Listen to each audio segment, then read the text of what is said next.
चलिए स्टार्ट करते हैं। आज हमने बताया था, बोला भी था कि गैलीलियो के जो एक्सपेरिमेंट थे उसके ऊपर डिस्कशन करने वाले हैं आज। गैलीलियो ने जो एक्सपेरिमेंट किए थे और जो इनर्शिया के बारे में उन्होंने बताया, क्या सोच करके क्या उन्होंने एक्सपेरिमेंट किया, उस पर क्या निष्कर्ष निकला, और फिर उन्होंने इनर्शिया का लॉ कैसे दे दिया, इसके बारे में ही डिस्कस करने वाले हैं आज हम लोग। तो उम्मीद करते हैं सभी लोग पढ़ करके आए होंगे। गुड। तो चलिए, मैं एक एक करके नाम लेता हूँ और एक एक करके मुझे ये समझाइएगा, मैं जो पूछता जाऊँ उसका आंसर मुझे देते जाइएगा।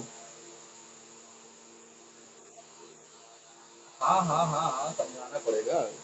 मैं बोला हूँ और मैं करवाऊंगा ये, समझाओ अभी, देखना समझाओगे आप ही।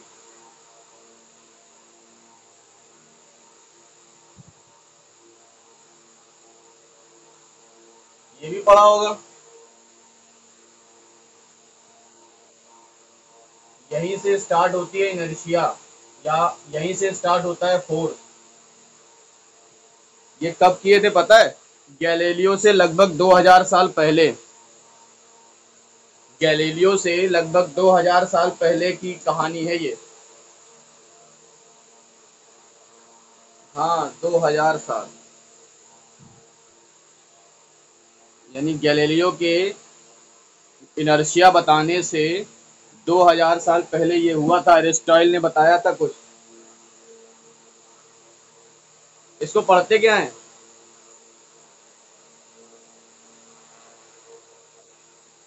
नहीं, ये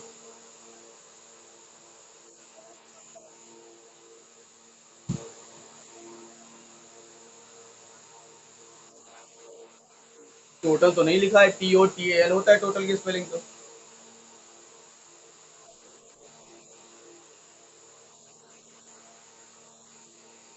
हैं?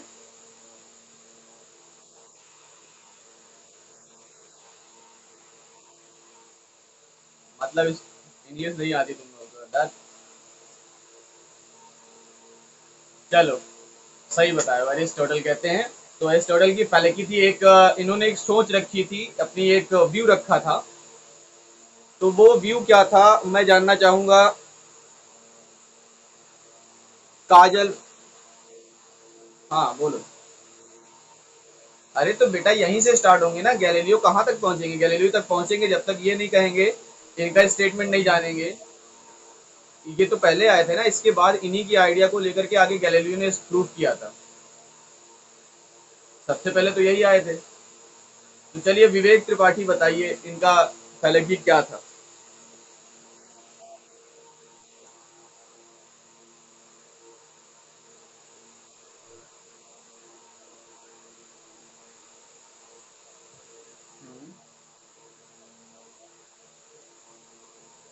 Without external force body motion नहीं कर सकती अकॉर्डिंग टू हिम। मतलब अगर कोई बॉडी मोशन कर रही है तो उसके लिए फोर्स लगाना जरूरी है। अच्छा, तो क्या गैलीलियो इसको डिस्प्रूव कर पाए?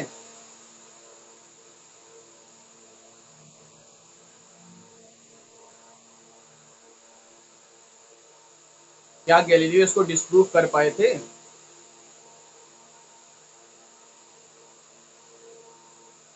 नहीं।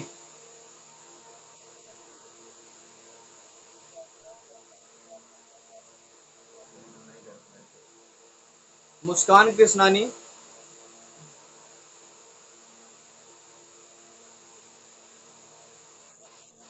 तो गैलीलियो एरिस्टोटल की फैलिकी को डिस्प्रूव कर पाए थे कि नहीं?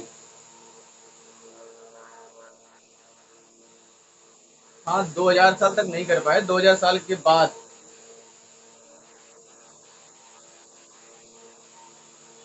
एक्सपेरिमेंट के बाद प्रूव कर लिए थे कि हाँ ये गलत है। तो अब मैं कोशिश ये करूंगा कि एक एक करके आप लोग गैलीलियो के एक्सपेरिमेंट को एक्सप्लेन करेंगे। ठीक है, एक एक करके। तो सबसे पहले स्टार्ट करते हैं वीवो 1811। ये कौन है?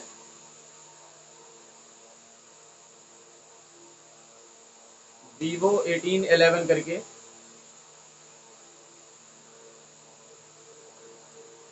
चलिए, ये नहीं बोल रहे हैं शायद, गुस्सा है ये। काजल पांडे के नाम से कौन एडमिट किया है? मेरे ख्याल से ये पांडे जी हैं। काजल पांडे। हाँ, आयुषी पांडे। तो चलिए शुरू करिए, फिर आज आप बताइए क्या पढ़ा आपने गैलीलियो के एक्सपेरिमेंट और गैलीलियो के लॉज के बारे में। अगर कुछ कॉपी में, हाँ आपको बताना है, बताओ। कॉपी में लिख करके अगर समझाना चाहो तो कैमरा वीडियो ऑन करके कॉपी में लिख करके एक्सप्लेन करना चाहो तो उस तरह से भी एक्सप्लेन कर सकती हो, जैसे भी एक्सप्लेन करो। बताओ अर्ली बताओ।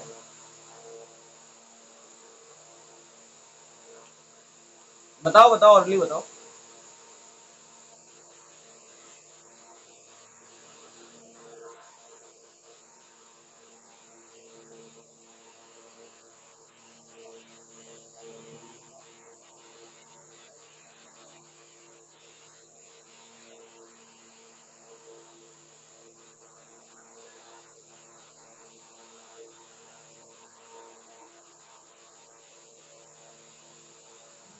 अच्छा, कैसे प्रूफ किया?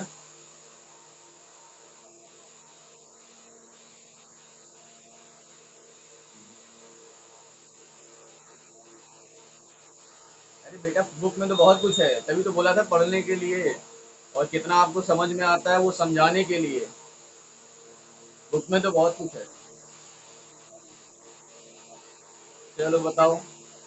बताने दो पहले। नहीं, पहले बताने दो अंजलि को, आयुषी को। हम्म।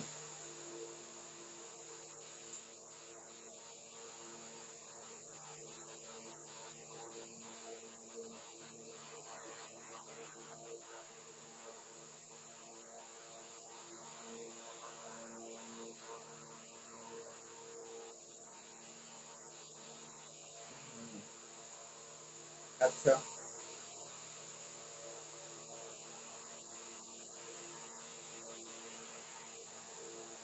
ठीक।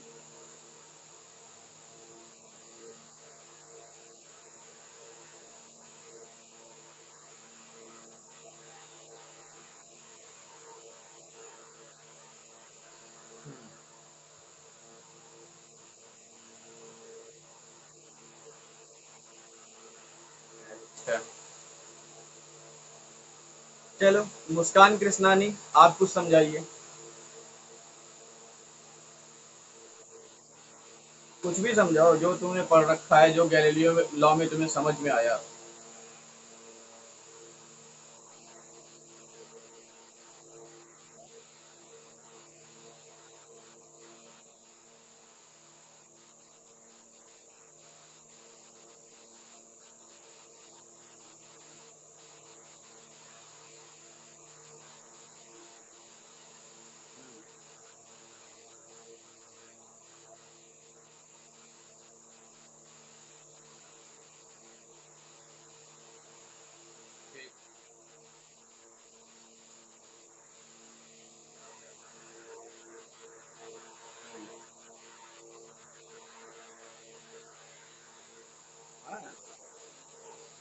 कांस्टेंट रहेगी, स्पीड कांस्टेंट रहेगी।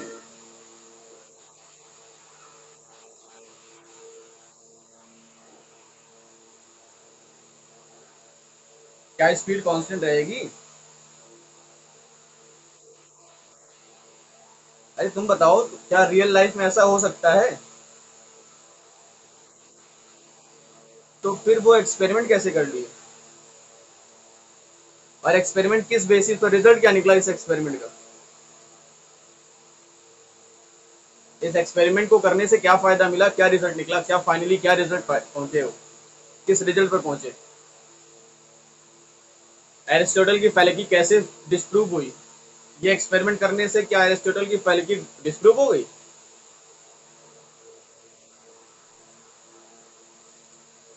ऐसा अरोरा से पढ़ के आए हो? ऐसा अरोरा से पढ़ रही हो क्या?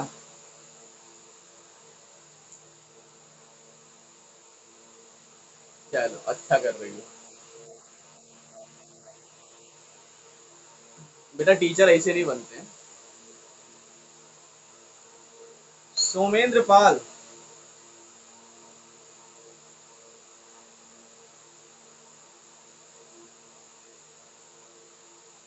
सोमेंद्र पाल नहीं सुन रहे हैं। सुचिता।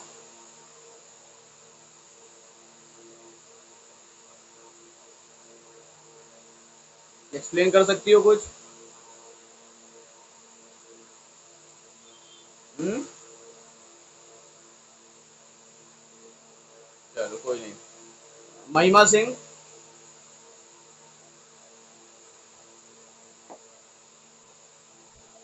बेटा एक्सप्लेन कर सकते हो गैलीलियो के लॉ को?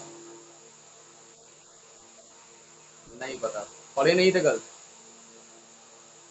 पढ़ने के लिए कहा भी गया था। वेरी गुड, इससे अच्छा तो कोई आंसर होता ही नहीं मेरे लिए। दुनिया का बेस्ट आंसर है। दुनिया का सबसे बेस्ट आंसर है सर, मुझे नहीं आता, मुझे नहीं पता। इसके आगे कहानी खत्म हो जाती है, टीचर लाचार हो जाता है बेचारा। करे तो करेगा इसके बाद। चलिए अगला नाम विवेक मणि त्रिपाठी। विवेक मणि त्रिपाठी। एक तो इसकी आवाज कांपेगी बेचारे की।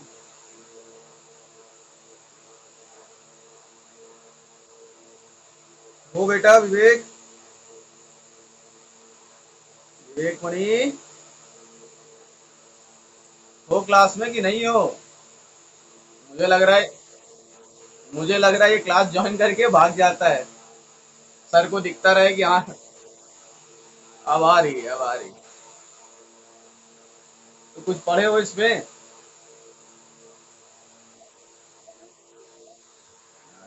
क्या पढ़े, क्या रिजल्ट निकला, क्या समझ में आया?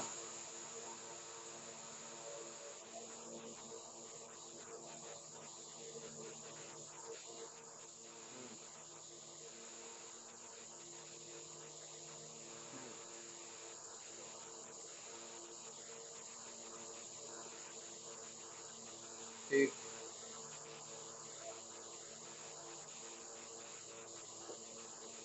ठीक।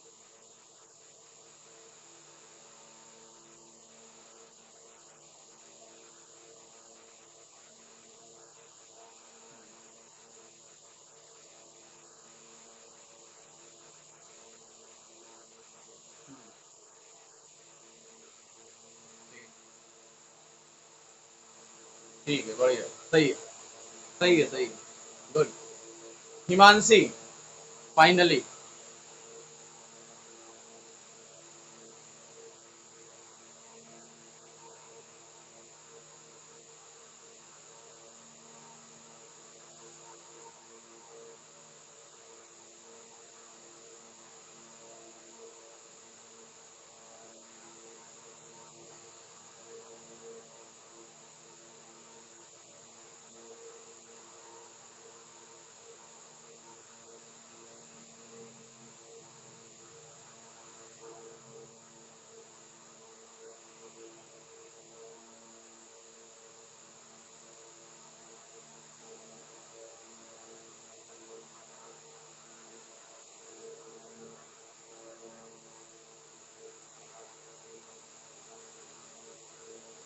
हाँ हाँ।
ठीक है, सही, गुड।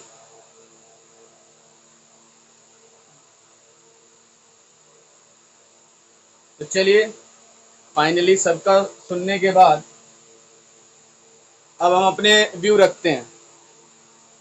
तो एरिस्टोटल ने क्या किया? एरिस्टोटल का कहना था कि अगर किसी बॉडी को मोशन में बनाए रखना है तो आपको फोर्स लगाते रहना होगा।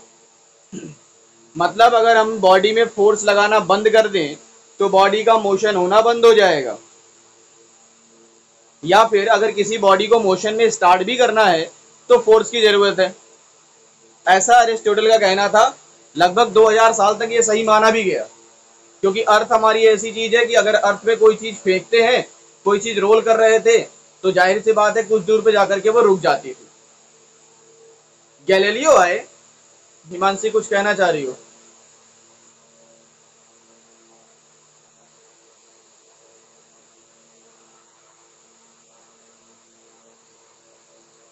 कौन सा?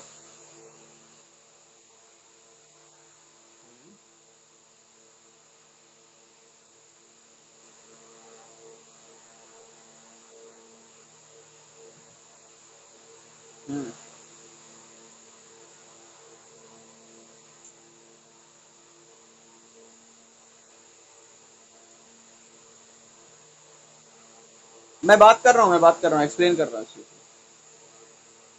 मैं एक्सप्लेन कर रहा हूँ।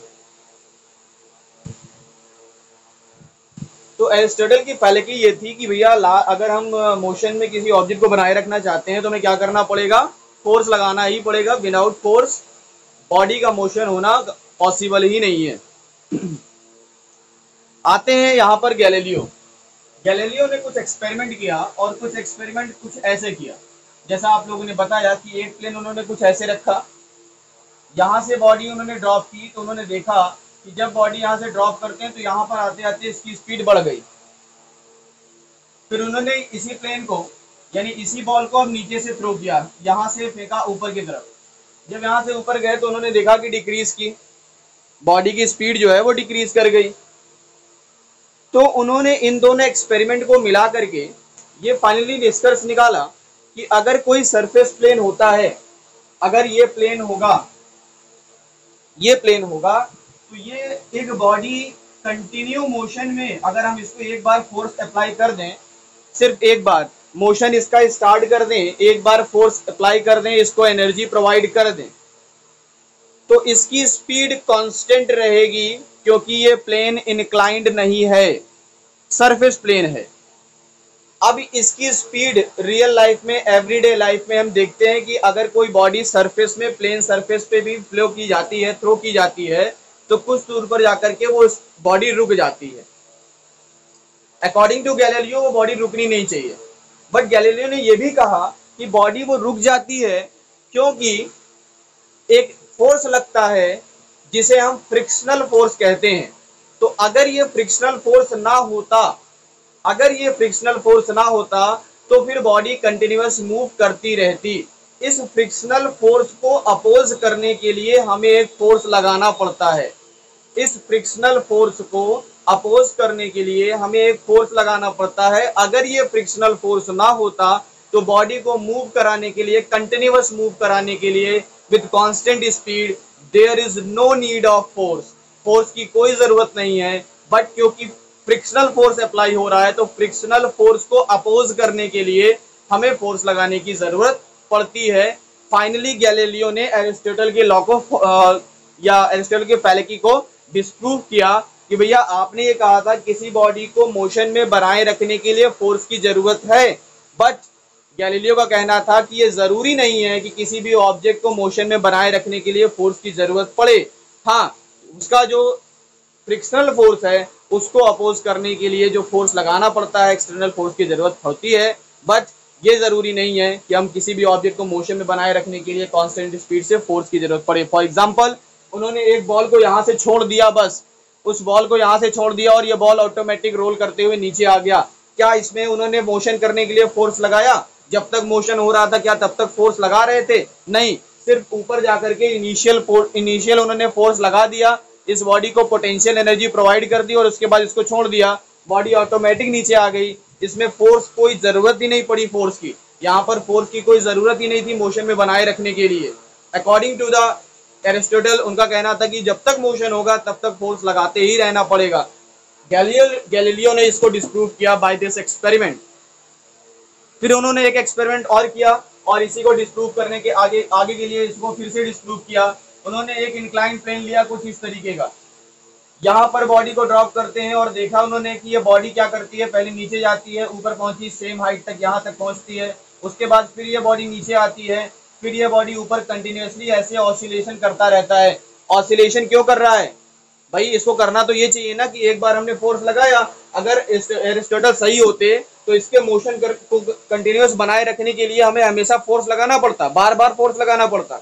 पर क्या हो रहा है, हम ला करके सिर्फ एक बार इसको पोटेंशियल एनर्जी प्रोवाइड कर देते हैं, छोड़ देते हैं, ये कंटिन्यूस ऊपर जाता है, फिर इसके बाद इधर जाता है, फिर इसके बाद इधर जाता है, कंटिन्यूस ये ऑसिलेशन करने लगता है। फिर उसके बाद उन्होंने गैलीलियो ने इस चीज को और प्रूव किया कुछ इस तरीके से। उन्होंने एक प्लेन लिया, इस बार क्या किया, इसका जो एंगल था ये एंगल थोड़ा सा बेंड कर दिया, एंगल ज्यादा कर दिया, कुछ ऐसे कर दिया। तो उन्होंने इसको लंबाई इसकी खुद दे दी। उन्होंने देखा कि इस हाइट तक, तो इस बार हमने इसको ड्रॉप किया है तो ये यहाँ तक पहुंच रहा है, सेम हाइट तक, हाइट सेम है, यहाँ पर भी हाइट h थी, यहाँ पर भी हाइट h तक पहुंचा, लेकिन इस बार क्या हुआ, यहाँ से यहाँ तक इसने डिस्टेंस ज्यादा ट्रेवल की। जितना कम इंक्लिनेशन हुआ, जितना कम इंक्लिनेशन है, ये एंगल जितना कम होगा उतनी ही ज्यादा डिस्टेंस ट्रेवल करेगी। तो माइंड में उन्होंने एक सोच निकाली, एक उनकी थिंकिंग निकली कि अगर हम यहाँ पर सरफेस रखते हैं और इसको प्लेन कर देते हैं, ऐसा कर दिया, 0 डिग्री एंगल कर दिया, तो अब अगर बॉडी को फ्लो करेंगे तो ये कहाँ तक जाएगा, इनफाइनाइट डिस्टेंस तक जाएगा to reach the same height. इस हाइट तक पहुंचने के लिए ये इनफाइनाइट डिस्टेंस तक जा सकता है। ये एक्सपेरिमेंट नहीं किया था लास्ट वाला, उन्होंने लास्ट वाला एक्सपेरिमेंट नहीं किया था, ये इस प्रैक्टिकल और इस एक्सपेरिमेंट, जो इन्होंने 2 एक्सपेरिमेंट किए, इस एक्सपेरिमेंट के बेसिस पर ये रिजल्ट निकाला है इन्होंने कि अगर वो 0 डिग्री एंगल का इंक्लिनेशन प्लेन होगा तो वो सेम हाइट तक उठने के लिए, सेम हाइट तक राइज करने के लिए इनफाइनाइट डिस्टेंस ट्रेवल करेगा, except there is no frictional force applying by this surface. ये सरफेस फ्रिक्शनल फोर्स अप्लाई नहीं करेगा, ये हम मान करके चलेंगे। तो यहाँ से गैलीलियो का लॉ क्या आया कि फ्रिक्शनल फोर्स का एग्जिस्टेंस 0 हो तब तो लॉ फॉलो करता है, और इसी लॉ को उन्होंने इनर्शिया का नाम दिया। इनर्शिया का नाम इसलिए दिया गया, नाम इनर्शिया, इन्होंने एक नाम दे दिया है, बस हो गया। इनर्शिया का नाम कोई कारण नहीं है, इनर्शिया का मतलब, इनर्शिया इन्होंने ही वर्ड इजाद किया है, गैलीलियो का ही वर्ड है इनर्शिया, इन्होंने सबसे पहले इस वर्ड का यूज किया। इनर्शिया कहती है कि inertia is the property of a body by virtue of which it does not change its state of motion और state of rest by itself. अपने आप कोई बॉडी स्टेट ऑफ रेस्ट को या स्टेट ऑफ मोशन को change नहीं कर सकती, इसको चेंज करने के लिए किसी न किसी एक्सटर्नल फोर्स की जरूरत होती है, और इसी को न्यूटन ने फर्स्ट लॉ बनाया। न्यूटन का फर्स्ट लॉ भी यही कहता है। तो किसी को कोई प्रॉब्लम है? हिमांशी, जो तुम्हारा क्वेश्चन था कि यहाँ से पोटेंशियल एनर्जी प्रोवाइड कर दिया, पोटेंशियल एनर्जी डाउन हो जाएगी, खत्म हो जाएगी, वो डाउट क्लियर हुआ?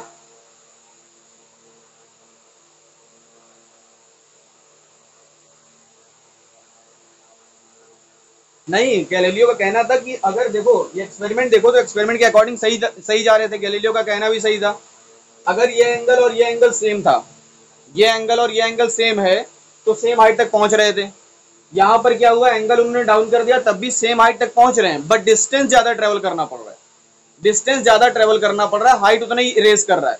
तो अगर ऐसा कर दिया जाए कि ये एंगल 0 डिग्री कर दिया जाए, तो सेम हाइट तक उठने के लिए ये इनफाइनाइट डिस्टेंस ट्रेवल करेगा ना, ये इनफाइनाइट डिस्टेंस ट्रेवल करेगा, एक्सेप्ट इसकी काइनेटिक, इसमें जो फ्रिक्शनल फोर्स लग रहा है वो फ्रिक्शनल फोर्स 0 होना चाहिए,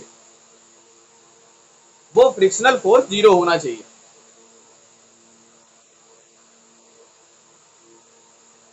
नहीं मिला, इसलिए तो मैंने कहा ये एक्सपेरिमेंट उन्होंने किया नहीं था, ये तो इस दोनों एक्सपेरिमेंट के बेसिस पर ये इनकी सोच है। नहीं पॉसिबल है बेटा, रियल लाइफ में पॉसिबल नहीं। इन दोनों एक्सपेरिमेंट के बेसिस पर ये इनकी सोच थी कि अगर कोई प्लेन ऐसा हो जो फ्रिक्शन लेस हो, तो जाहिर सी बात है अगर हम बॉडी को ड्रॉप करेंगे तो वो इनफाइनाइट डिस्टेंस ट्रेवल करेगा जब तक वो सेम हाइट तक नहीं पहुंच जाता। इस हाइट तक पहुंचने के लिए वो इनफाइनाइट डिस्टेंस ट्रेवल करेगा। देखो इस हाइट तक पहुंचने के लिए इसने इसके कंपैरिजन में ज्यादा डिस्टेंस ट्रेवल किया। इसने इतना डिस्टेंस ट्रेवल किया सेम हाइट तक पहुंचने में, और इसने इतना डिस्टेंस ट्रेवल किया सेम हाइट तक पहुंचने में।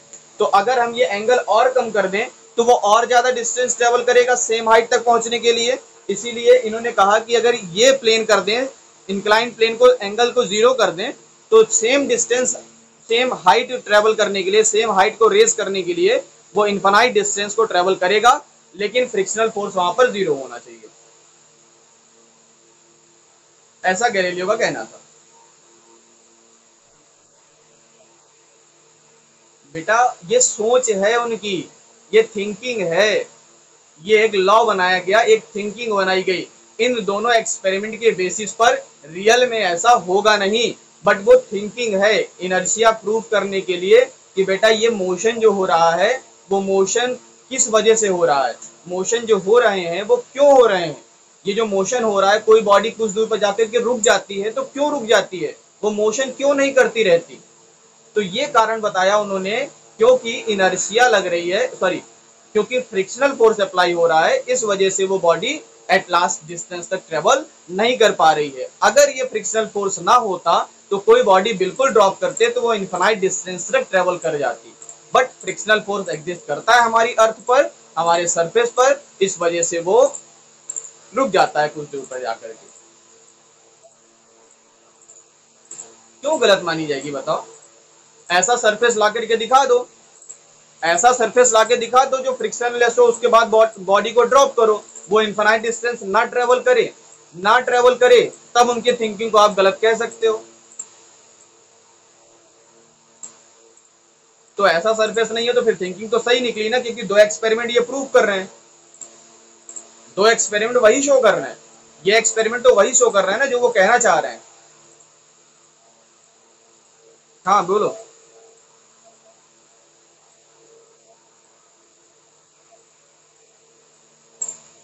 तो एयर, वहां पर भी एयर का फ्रिक्शन था, एयर के फ्रिक्शन को उन्होंने नेग्लिजिबल लिया है। उस एक्सपेरिमेंट में भी एयर के फ्रिक्शन को नेग्लिजिबल लिया गया है। वहां पर भी टाइमिंग में डिफरेंस था, एग्जैक्ट टाइम नहीं था वो। वहां पे भी टाइमिंग में दोनों बॉडी के गिरने में, दोनों स्टोन के गिरने में, अगर थोड़ा सा डीप पढ़ो जा करके, थोड़ा सा सर्च करना, तो वहां पर आपको दिखेगा कि लगभग 0.27, लगभग 0.27 सेकेंड्स का डिफरेंस आया था ड्यू टू एयर रेजिस्टेंस। इतना डिफरेंस आया था, उन्होंने उसको नेग्लिजिबल किया था। फ्रिक्शन को हम छोड़ नहीं सकते, फ्रिक्शन एग्जिस्ट करेगा ही करेगा। हाँ फ्रिक्शन हट जाए तो इनके सारे लॉस सही हैं, लेकिन क्योंकि इसको डिस्प्रूव नहीं कर सकते, क्यों नहीं कर सकते, क्योंकि उन्होंने कुछ एक्सपेरिमेंट के बेसिस पर उसको सही प्रूव कर दिखाया है, उसके बाद उन्होंने थिंकिंग रखी है। फिजिक्स यही है बेटा, मैंने स्टार्टिंग में पहले चैप्टर में बताया था, फिजिक्स का मतलब ये है कि ये चीज क्यों हो रही है और कैसे हो रही है। अगर ये आप जान लेते हो तो आप फ्यूचर प्रिडिक्ट कर सकते हो, फ्यूचर बता सकते हो, यही फिजिक्स है। यही फिजिक्स का मतलब है कि अगर आपने क्या जान लिया, ये क्यों हो रहा है और ये कैसे हो रहा है, ये तो दो चीजों का आंसर अगर आपने निकाल लिया है तो आप फ्यूचर प्रिडिक्ट कर सकते हो कि फ्यूचर में अगर ये चीज करेंगे तो ऐसा रिजल्ट हमें मिलेगा। यही तो फिजिक्स है। मैंने स्टार्टिंग में बताया था, फिजिक्स की डेफिनेशन स्टार्टिंग में फर्स्ट चैप्टर में ही पढ़ाई थी मैंने, और याद होगा ये डेफिनेशन मैंने बताया था, है ना। तो बेटा यही है फिजिक्स का मतलब, आपने ये जान लिया कि ये क्यों हो रहा है, कैसे हो रहा है, इसके बाद क्या कर दिया इन्होंने, फ्यूचर को प्रिडिक्ट कर दिया कि फ्यूचर में अगर ये ऐसा होगा तो ऐसा होगा। हाँ हाँ बिल्कुल बिल्कुल मूव कर देंगे, फिर तो रुकेंगे ही नहीं, फिर बिना ब्रेक की गाड़ी दौड़ेगी, कभी नहीं रुकेंगे, कभी रुकेंगे ही नहीं अगर, अरे ब्रेक लगेगा ही नहीं ना, ब्रेक वर्क ही नहीं करेगा। ब्रेक वर्क करता है क्योंकि फ्रिक्शन है, ब्रेक वर्क करता है क्योंकि फ्रिक्शन है, अगर फ्रिक्शन ना होता तो ब्रेक ही वर्क ना करता ना फिर तो। ठीक है, समझ में आया। तो आज का टॉपिक मजेदार था, इंटरेस्टिंग लगा, गैलीलियो के लॉ। हाँ तो अब यहीं से स्टार्ट होती, हाँ बेटा।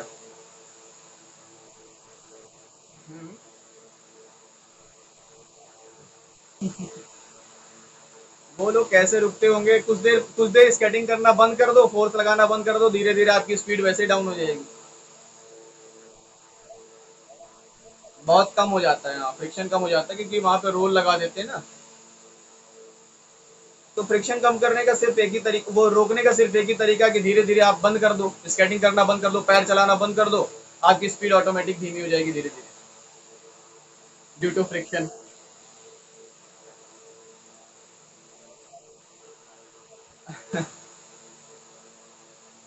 तो चलो, इनर्शिया यहाँ से इनबिल्ट होती है, यहाँ से इनर्शिया का कॉन्सेप्ट आता है। इनर्शिया का कॉन्सेप्ट ये आता है कि किसी, हाँ क्या हो बेटा, मैं धीमे बोल रहा हूँ, सबको मेरी आवाज अच्छी से आ रही है ना। तो उसके कान में खराबी है फिर। हो सकता है कान में हो तो।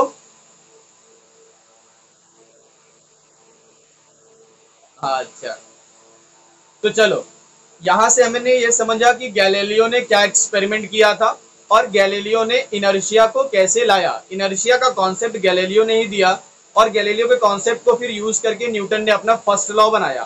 फर्स्ट लॉ, फिर सेकंड लॉ, फिर थर्ड लॉ, इसी तरह से उन्होंने लॉ बनाए हैं। 3 लॉ हमें पढ़ने हैं। थर्ड लॉ तो आप जानते हो, विश्वविख्यात लॉ है, सब लोग जानते होंगे उसको।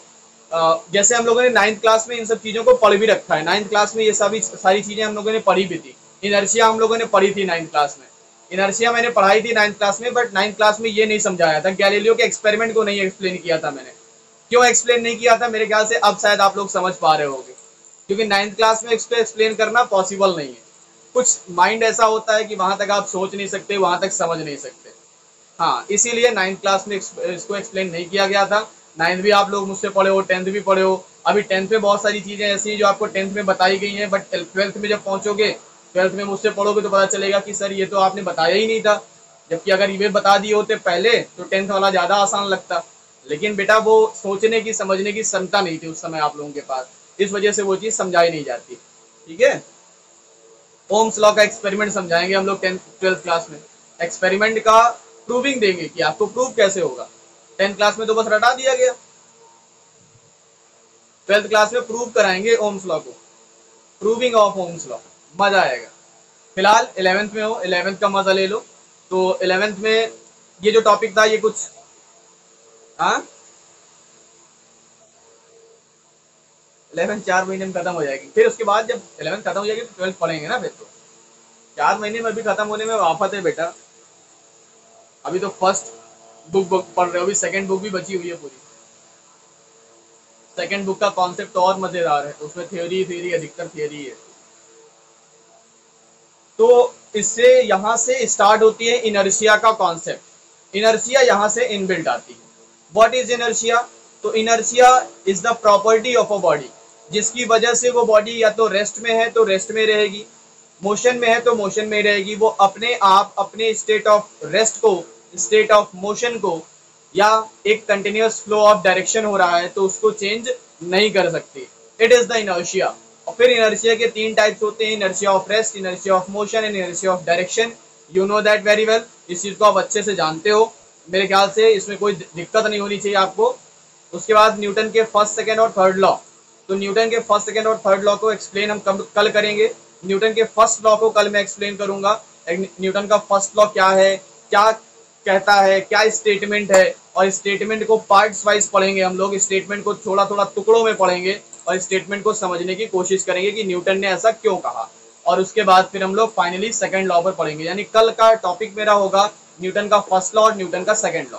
कल ये 2 टॉपिक हम लोग टच करेंगे। इनर्शिया में पढ़ाने की जरूरत नहीं समझता हूँ, क्योंकि इतना सब कुछ एक्सपेरिमेंट पढ़ाने के बाद, गैलीलियो के एक्सपेरिमेंट पढ़ाने के बाद आपको इनर्शिया का कॉन्सेप्ट मेरे ख्याल से फिर से पढ़ाने की जरूरत नहीं होगी।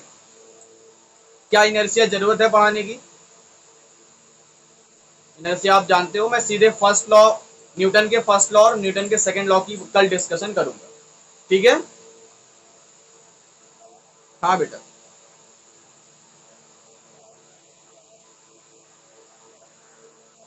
नहीं नहीं, कॉन्सेप्ट खत्म हो गया ना, सारी चीजें तो डिस्कस कर ली, अब क्या बचा। मैंने कहा था कि अगर डिस्कस करते करते टाइम ऊपर हो जाए, ओवर हो जाएगा, तब की बात है। क्या कहे विवेक? अच्छा लग रहा है। फिजिक्स यार ऐसा सब्जेक्ट ही है, अगर इंटरेस्ट के साथ पढ़ो तो इंटरेस्टिंग लगता है, बोरिंग के साथ पढ़ोगे, बोझ की तरह पढ़ोगे तो फिर लगेगा फाड़ के फेंक दो बुक। लेकिन इंटरेस्ट के साथ पढ़ो, मजे लेकर के पढ़ो, तो बिल्कुल अच्छा लगता है, समझ में आता है फिर। अपने सब आसपास की चीजें ही तो हैं, वही तो पढ़ना है।